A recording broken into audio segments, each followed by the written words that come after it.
Hi everyone, welcome to Miss Adams Teaches Poetry. This video is going to focus on Fleur Adcock's Stewart Island. I'm going to take you through 5 key quotes of the poem and explain what literary and linguistic features are at play. Let's get started.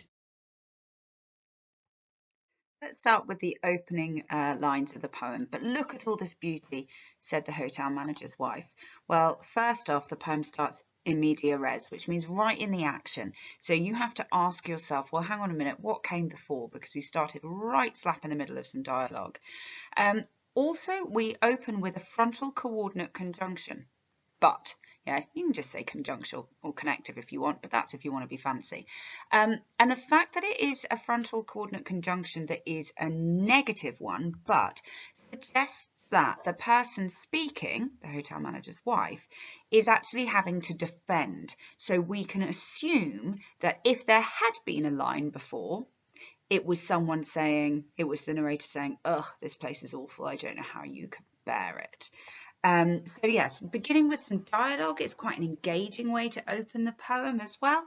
And, you know, we've got a dialogue tag, said the hotel manager's wife. So we're breaking some conventions of traditional poetry, but it certainly sets up that this poem is to do with conflict. Okay, another little quote for you. "True, there was a fine bay, all hills and atmosphere."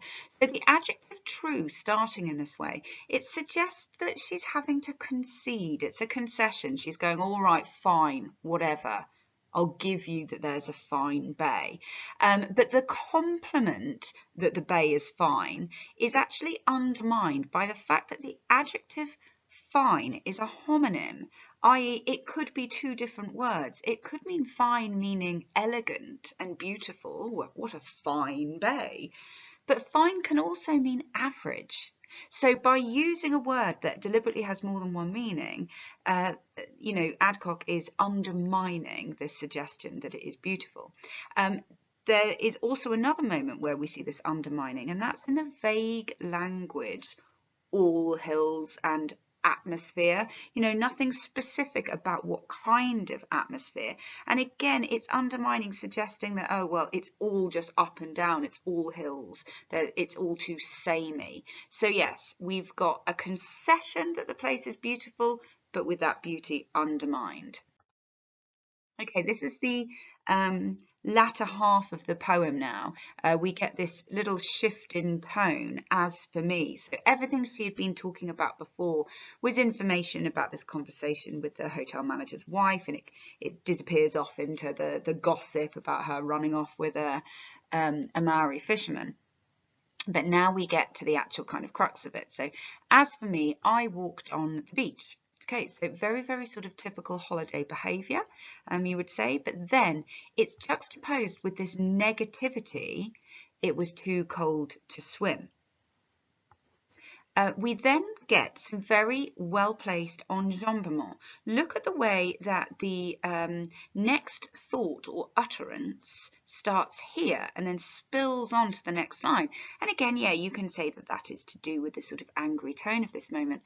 But I think that enjambment is drawing attention to the age of the child, because by pointing out that it's the 7-year-old collecting shells, we get a sense of the child being perhaps quite young, maybe quite vulnerable, and then that makes sense when you again note this juxtaposition between the typical holiday behaviour, collecting shells, and then this negativity, "and was bitten by sandflies." So notice how the structures are parallel. We've got typical behaviour, disappointing end, typical behaviour, disappointing end. And what you're probably going to notice is that actually these juxtapositions become more and more negative. The violence of them escalates. And not only does the violence escalate, the age range changes. So you go me, adult woman, 7-year-old, 4-year-old, so getting younger in age.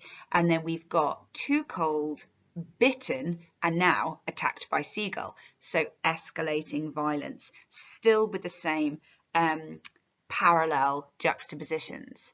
So my 4-year-old paddled until a mad seagull. So again, notice that enjambment, places the focus on the subject of this sentence, the mad seagull, which is of course also personified, making the seagull seem more dangerous.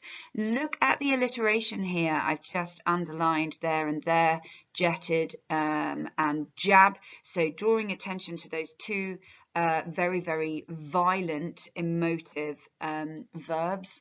You'll notice as well that the verb to jab suggests that the seagull has intention, like it's vindictive, it's purposefully attempting to hurt her 4-year-old boy. So continuing this personification. And then note the deliberate use of this preposition and beak into his head. It makes it so much more graphic, doesn't it? So much more violent that he's sort of like straight into into his scalp, into his head. So it really, really, really emphasizes the violence of this moment and the disappointment of this moment. And then the final line of the poem, I'd already decided to leave the country. So it's a very blunt and declarative statement, and we've got the adverb already and the fact that it's written in past perfect tense, which demonstrates that the disappointing holiday was not the reason for her leaving. That was already planned. And if we assume that this is an autobiographical poem, this will all kind of come back to this difficult relationship with her husband, which I've given some information on in the other context video. It could also suggest that the reason that she has such a bad holiday is because she's already feeling negative about it. Again, we've got more enjambement, and the enjambement is focusing on the verb decided, so demonstrating her certainty. And then when she's talking about leaving the country, we've got to remember that she is talking about New Zealand, not just Stewart Island. So again, we've got the idea that everything has, all of her experiences, even in this beautiful tourist destination, have been kind of spoiled and marred by the negative time that she's had in New Zealand. That's it from me. I hope that was helpful. Thank you so much for watching. Do have a little look at the partner video that goes with this, that will give you some details on content, context and form for your flashcards. Give me a shout if you've got any questions. Otherwise, that is it from me. Thank you so much. Happy revising.